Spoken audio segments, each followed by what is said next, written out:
pas encore mort. Personne qui peut m'éradiquer. Fort, pour pas perdre, il faut pratiquer. Je sors, je me vide la tête là où les constituent. Faut que je m'exerce, un stylo, une prod qui tue. Bonjour à tous, j'espère que vous allez bien. Donc je suis aujourd'hui avec Jimmy Vieno, que vous avez reconnu. On se capte rapidement aujourd'hui avec Jimmy. Ça va être l'occasion de parler un petit peu de son actualité. Même si avec le Covid, c'est évidemment pas évident de boxer en ce moment. Et surtout, Jimmy va nous parler de son dernier projet avec son livre qui vient de sortir. Tu peux nous le montrer. 50 techniques de Muay Thai, c'est ça? C'est ça. Donc déjà pour commencer, Jimmy, comment ça se passe là depuis le Covid concrètement? Bah écoute, déjà merci à toi pour l'interview.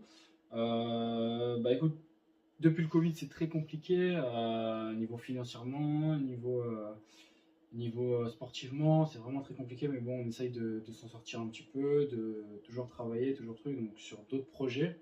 C'est pour ça que j'ai fait le livre, pour toujours être dans l'actualité, même dans le creux de la vague, très important. Donc voilà, j'ai fait le livre qui pour l'instant marche très bien. Donc, il est sorti quand? Il est sorti il y a un mois et demi. Et j'ai eu pas mal de demandes, c'est pour ça que j'ai beaucoup de travail. Donc voilà, c'était le but, c'était de faire connaître mon livre et par les médias et tout ça, et après avoir des commandes et après pouvoir passer à un autre projet. D'accord, en fait tu as meublé la période où les combats c'était un peu compliqué. Voilà, j'ai profité de cette période-là pour pouvoir travailler sur mon image, sur autre chose. Et c'est pour ça qu'on a eu cette idée avec mon équipe de faire le livre. Voilà, on a mis 7 mois, donc tout le Covid, les 2 premiers mois du premier confinement, donc on a eu les idées, on a rassemblé les idées, tout ça. Et juste après, on a commencé à faire les shootings photos, tout ça. Donc c'était vraiment du travail. Et c'est pour ça qu'on a mis 7 mois à le faire, travail acharné avec mon équipe. Et on l'a sorti en 7 mois. Juste après, on l'a sorti pour justement combler d'une part le manque de moyens. Donc déjà, j'en ai quand même un petit peu. Je remercie mes sponsors parce que moi, j'ai que de la boxe. Donc je remercie mes sponsors. Et après voilà, le livre en plus. Ok, et alors du coup, c'est beau de prendre une période compliquée comme le Covid pour réussir à sortir un projet. Je trouve que c'est une belle initiative. En fait, est-ce que tu avais déjà envie de faire ce livre-là avant le Covid, ou est-ce que ça te traînait dans la tête, ou c'était quoi? En fait, la partie du livre, elle s'est faite en 2 parties. En première partie, elle était dans regrouper des sponsors, parce que c'est les sponsors qui m'ont payé le livre. Donc regrouper des sponsors, regrouper des idées, c'est vraiment dans un plan large. En fait, on n'était pas encore dans le concret. Mais moi, j'ai été tout le temps en combat, je boxais tous les mois. Donc ça se faisait qu'une semaine, ma semaine de repos, entre deux prépas, après mon combat. Donc c'était super vite fait, donc on a mis du temps, mais ça fait un moment qu'on a le projet. D'accord. Dès que mon dernier combat en mars, ça fait plus d'1 an, j'ai pas boxé, j'ai pas fait de stage parce que je fais que de la boxe, moi je le répète, avec les combats et les stages. Et du coup voilà, on a fait le livre. On a fait le livre, et à partir du premier confinement, on a commencé à rassembler les idées, et juste après, donc ça fait 7 mois maintenant, on a charbonné, et du coup on a sorti le livre, on a tout mis en papier, les maquettes, tout ça. Et voilà. Et alors concrètement, puisqu'on est parti sur le livre, parle-nous-en, on va trouver quoi? Des photos, des techniques, du texte derrière? Déjà, c'est un livre de poche que je tiens à dire super bien fait. Parce que j'ai fait, parce que c'est bien, objectivement. J'ai fait un premier livre, c'était un prototype. Et en fait, on le tenait comme ça, des pages s'arrachaient, tout ça. C'était vraiment un livre pas cher. Et j'aurais pu profiter de ça pour faire beaucoup de bénéfices en fait. Mais c'était pas qualitatif. C'était pas qualitatif, ça m'intéressait pas du tout. Donc j'ai trouvé un autre sponsor. J'ai mis le meilleur livre en termes de qualité, donc avec cousu ici, bien collé, les pages assez plus dures, donc le livre m'a revenu plus cher. Mais au moins j'ai de la qualité dans les mains, et là je suis fier de vendre quelque chose, un projet qui me plaît. Surtout, j'ai que des bons retours dessus. Donc voilà, il y a plusieurs thèmes. Là-bas, c'est les 50 techniques de Muay Thai par Jimmy Vieno. Mais bien sûr, il y a plusieurs thèmes. Je remercie mon ami Andy Delors qui m'a fait la préface, quand même, en parlant de mon livre. Voilà, il y a le palmarès, il y a la vie d'un coach. Je voulais vraiment mettre en avant des thèmes qu'on n'aborde pas forcément. Donc la vie d'un coach. Donc là, c'est Dédé, où il a interviewé, des journalistes ont interviewé qui travaillent pour moi. Pareil, ils ont interviewé le sport au féminin, dont deux boxeuses de mon club, parce que je voulais mettre en avant aussi les boxeuses et le sport au féminin en lui-même. Donc c'est pas que le sport, c'est vraiment en lui-même. comme je veux toucher un large public, et le livre est vraiment fait pour ceux qui ne connaissent pas la boxe, c'est vraiment une initiation en fait, ça remplace un stage. Et du coup, bah, voilà, j'ai voulu parler des thèmes différents. L'histoire du Muay Thai, d'où il vient, c'est important. Voilà, Xavier Lafaille, mon ami, qui est juge arbitre international très renommé, tu vois, il m'a fait aussi une belle interview en expliquant les règles, en expliquant tout ça, la tenue du boxeur. Après, il y a les coulisses d'un combat, la nutrition, bien sûr, et la prépa physique. Et après, bien sûr, on passe dans les techniques où c'est vraiment bien expliqué, c'est des choses claires. C'est des choses voilà, on comprend très vite, c'est vraiment pour tout public. Donc en fait, c'est vraiment, pour résumer, c'est vraiment un livre qui explique globalement ce qu'est le Muay Thai, les différents aspects, avec en plus les règles, les différentes techniques. C'est un livre qu'on a essayé de faire complet, ou qui soit complet, où il y a pas mal de thèmes. Là, il y a les stages aussi, que je donne partout en France. Donc voilà, j'ai voulu faire un livre et expliquer un petit peu. On m'a conseillé de faire une biographie, mais je me considère trop jeune. Et t'as 25 ans là? J'ai 25 ans. Ouais. Donc trop jeune, parler de moi comme ça, ça fait un peu hautain. À la fin de ta carrière peut-être quoi. À la fin de ma carrière, c'est prévu, j'en ferai une. Mais quand ça sera fini, j'ai encore trop de choses à écrire, trop de choses à faire. Si je fais une biographie maintenant, ça va être la moitié de ta carrière voilà. c'est sûr. Si je fais une biographie maintenant, c'est pas sérieux. Donc voilà. Est-ce que tu as cette. Quand je t'écoute, est-ce que tu as cette volonté aussi d'essayer de démocratiser un peu le Muay Thai, tu vois? C'est mon objectif, moi, avec la chaîne du Muay, je m'adresse vraiment au public le plus large possible. Est-ce que c'est aussi un peu ton but, tu vois, de faire parler de notre sport? On a le même objectif. C'est vraiment, moi, carrément, être l'ambassadeur de ce sport et le porter au plus haut niveau, parce que j'aime ce sport. C'est le sport qui m'a fait. Même si après je change de sport ou je continuerai toujours, c'est le sport qui m'a fait aimer, qui m'a fait apprendre plein de trucs, comprendre plein de trucs, une famille, enfin, il y a eu trop de trucs. Et beaucoup de jeunes pourraient s'y retrouver là-dedans. Donc c'est pour ça qu'avec les valeurs de la boxe thaï, tout ça, j'ai envie de montrer qu'on casse un peu les codes de la boxe thaï. C'est la rue, c'est les Kaira, c'est tout ça. C'est pour ça que tu parles aussi des femmes, on a des très grandes championnes, il y a de plus en plus de femmes qui font du Muay Thai. Exactement, on peut emmener son enfant dans un cours de boxe thaï sans forcément qu'il ressorte avec le nez cassé, tout ça. C'est un loisir.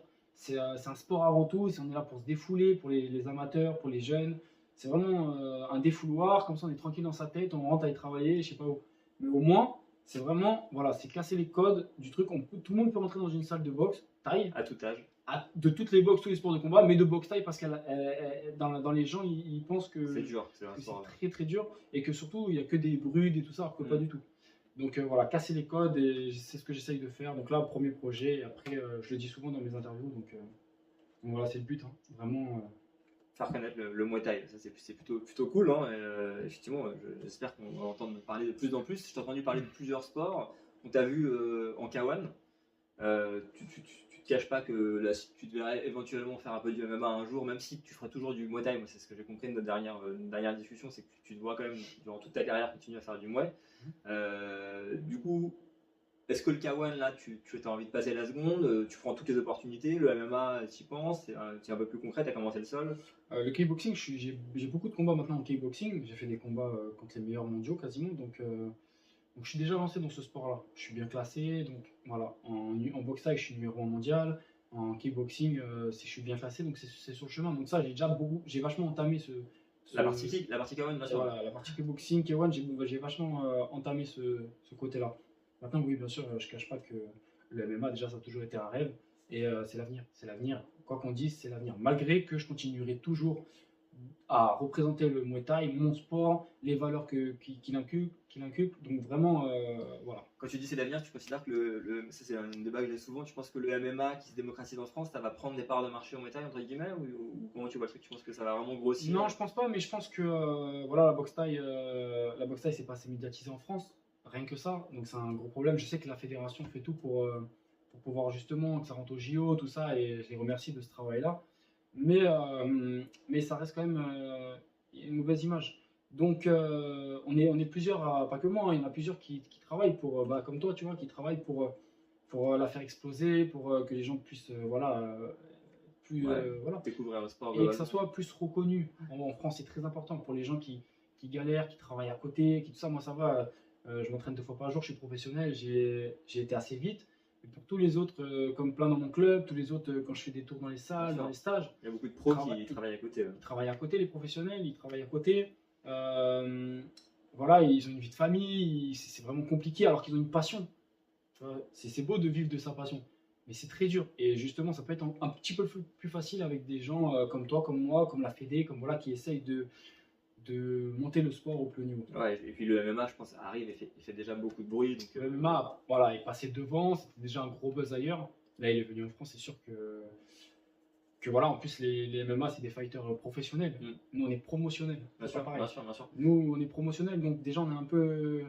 Déjà, moi, je suis un petit peu dans les problèmes, pas de combat, pas de tout ça. Alors, ceux vraiment qui boxent pas régulièrement, qui tout ça, eux, c'est encore pire. Moi, j'ai eu de la chance de signer dans une organisation, dans une grosse orga, donc voilà, ça devrait se. Tu parles de l'Arena, là, l'Arena Fight. C'est ça. Après voilà, il faut pas lâcher. J'encourage tout le monde à vraiment garder leur détermination. C'est très important parce qu'on passe tous des moments très durs, même des pros qui voilà, la vie est longue encore et on peut voilà, faire ce qu'on aime et profiter, boxer. Et ça prend le temps que ça prend, surtout en France. Donc voilà, on verra. Mais en attendant, ouais, je pense que le MMA, pour moi, en ce qui me concerne, c'est plus l'avenir pour moi. En continuant toutes mes autres activités dans le kick et le Muay Thai, bien sûr. Ok, et donc du coup, là, tu me disais ton dernier combat, c'était en mars 2020, ça. Ça fait plus d'un an que j'ai pas boxé, c'est ça, le 7 mars 2020. Et du coup, tu avais le combat prévu à l'Arena qui a été annulé, du coup. Et là, du coup, tu n'as pas de perspective particulière. J'ai des perspectives, mais dans ma tête. D'accord. Donc voilà, après, voilà, j'attends les combats, je sais où j'en suis, je sais tout ça. J'attends juste une proposition de boxer, c'est tout. Et tu vois, il y a une autre organisation où les combats continuent, c'est le One. Est-ce que tu as déjà eu affaire à eux tu vois, ils t'ont approché Ouais, ils nous ont approchés, mais après, voilà, comme je signe à l'Arena, D'accord, c'est compliqué, exclusif à l'Arena, donc, l'exclusivité, bien sûr, ouais. mais ils autorisent quand même de pouvoir boxer un petit peu. D'accord, à l'extérieur. Surtout là, en ces temps-là, ces temps-ci. Mais surtout dans les grosses organisations comme ça, on ne peut pas faire de one-shot. D'accord, ouais, tu Je dois signer comprends. sur plusieurs combats. Voilà, c'est un contrat qu'il faut faire. Moi, je suis déjà là avec l'Arena. D'accord, Donc, ok. je vais respecter mon engagement jusqu'à la fin. Et après peut-être je suis dans une organisation MMA ou peut-être chez eux. Je sais pas, on verra. Peut-être encore avec l'Arena, on verra. Pour l'instant, j'en suis pas là. Je veux juste boxer pour l'instant. Ok. Et est-ce que, tu vois, il y a eu une étape jugée importante dans le milieu du Muay Thai, c'était ta ceinture du Lumpini. Est-ce que, tu vois, c'est une expérience que tu souhaiterais renouveler, reprendre une ceinture, ou alors pas plus que ça spécialement Faut peser le pour et le contre avec mon entraîneur, bien sûr, au niveau suprématie. Voilà, c'est l'histoire, c'est beau. Au niveau moyen, niveau tout ça. C'est pas ça qui t'importe le plus, c'est pas du tout. Ouais. C'est pas bon. C'est pas bon de redescendre. Voilà, j'ai un niveau, j'ai un statut, je peux pas redescendre, même si la cause est très bien. Le Lumpini, le Raja, tout ça, c'est très beau, c'est tout ça, mais ils connaissent qu'en Thaïlande. Enfin, il faut peser le pour et le contre. Si ça vaut le coup d'aller boxer là-bas, qu'on soit pris dans un hôtel 3 jours avant dès qu'on arrive. Enfin voilà, moi quand j'ai boxé au Lumpini les 2 fois, je suis arrivé voilà 3 jours avant. J'arrive 3 jours avant mon combat en Thaïlande. Ouais, C'est très dur. C'est très dur. Donc voilà, c'est un pour et là-bas, c'est un petit peu. Voilà, faut s'adapter vite. Et donc tu peux boxer ailleurs où comme tu as fait beaucoup de choses comme ça, tu peux boxer ailleurs où c'est un peu plus dans le confort et le mieux peut-être pour boxer. Donc on verra, c'est un pour et un contre. Mais pour le kiff de boxer en Thaïlande et tout ça, ouais, pourquoi pas. Pourquoi pas, je suis pas fermé, moi. Je veux juste pour l'instant boxer. Si les conditions de ça, je vais boxer.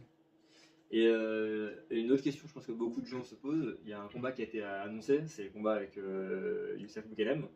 Est-ce que toi, ce combat-là, t'y crois, ça va se faire, ou alors pour l'instant, tu n'as pas spécialement d'idée là-dessus Je sais pas du tout. Avec Youssef, ouais, c'est vrai qu'il y a eu beaucoup de gens qui ont parlé, qui ont voulu qu'on se boxe, tout ça. Moi, je pense que le boxer, ça serait bien, surtout pour un point de vue de buzz. Parce qu'il y a beaucoup de gens le suivent, il a un bon buzz, voilà, il a tout ça. Donc pour un point de vue de buzz, ça serait intéressant de le prendre. Voilà, c'est tout. Après, il y a d'autres boxeurs, sportivement, il y a des gens en kickboxing comme voilà, des Petrosian, des Super Bons, des City Shy, des gens, pour moi, c'est intéressant de boxer ces gens-là. Ça se passe au One, du coup. Ouais. Ça se passe au One, mais ils peuvent boxer en one shot ailleurs. C'est par vrai, c'est contre, ou voilà, comme ils ont boxé, ils ont pris l'Arena, ont pris des boxeurs du One. Tu vois. Ok. Donc voilà, moi je suis ouvert à toute proposition. Si on me le propose avec grand plaisir, c'est un grand champion. Si on ne me le propose pas, c'est pas grave, il y a d'autres boxeurs. Et du coup, tu vois, on voit que tu commences à faire d'autres choses que de boxer, parce que le livre en est la preuve. Il y a un autre boxeur qui a fait ça récemment, c'est Fami Sana, parce qu'il a organisé un gala. Est-ce que toi, c'est un truc qui t'intéresse d'organiser éventuellement ou plus tard? Organiser, peut-être, je me suis jamais posé cette question-là. Peut-être organiser, mais que si je boxe. Ouais, Voilà, c'est tout. Sinon, j'organise pas. Mais ouais, non, si je boxe, bien sûr, si je me fais boxer, que c'est dans ma carrière, au cours de ma carrière, ouais, j'aimerais m'organiser avec. Enfin, chez moi, comme dans le sud, à Montpellier, dans ma ville, parce qu'il y a pas, c'est très pauvre en boxe thaï là-bas. ouais. Il y a beaucoup de clubs, mais c'est mix dans le sud, c'est beaucoup kickboxing, c'est pas trop Muay Thai. Mais à Montpellier, ça va, il y a des clubs en Muay Thai, mais il n'y a pas de boxeurs. C'est compliqué. Donc, ouais, déjà, je fais un travail là-bas pour démocratiser le sport et faire un gala là-bas, avec surtout pour faire plaisir aux sponsors depuis le temps qui me demandent, ou mon équipe. Ouais, ça serait cool d'organiser un truc, me faire boxer en tête d'affiche. Mais bon, pour l'instant, à huis clos, ça. Non, mais de toute façon, ouais, effectivement. Pour l'instant, la question, elle se pose pas. Mais par la suite, peut-être, si j'y penserai, ouais, peut-être. Ok Jimmy, écoute, je te remercie beaucoup. Concrètement, là, si les gens veulent acheter ton livre, comment ça se passe? Bon, je le mettrai dans la description de la vidéo, mais il faut te contacter directement. Alors, c'est très très simple. On peut me payer par chèque. On m'envoie le chèque par la poste à mon adresse. Et moi, je renverrai le livre, mais c'est la méthode la plus compliquée. Sinon, c'est très simple. On m'envoie l'adresse mail en message privé. Moi, je fais une demande via PayPal, où il y a le prix, un petit texte, tout est expliqué. Une fois que le règlement est effectué, mon équipe envoie le Donc livre. en gros, concrètement, on contacte sur Instagram, quoi. Pas que. Réseau, Facebook, Instagram, Twitter, j'ai eu des demandes de tous les côtés. Ça roule. Jimmy, merci infiniment pour ta présence ce soir, pour cette petite interview, pour ton travail sur le livre, parce que voilà, démocratiser le Muay Thai, c'est un boulot de tous les jours qu'on doit tous faire. Donc je te souhaite bonne continuation pour la suite et j'espère te voir très bientôt sur les rings. Écoute, merci à toi, merci à tout le monde et on est ensemble. À bientôt.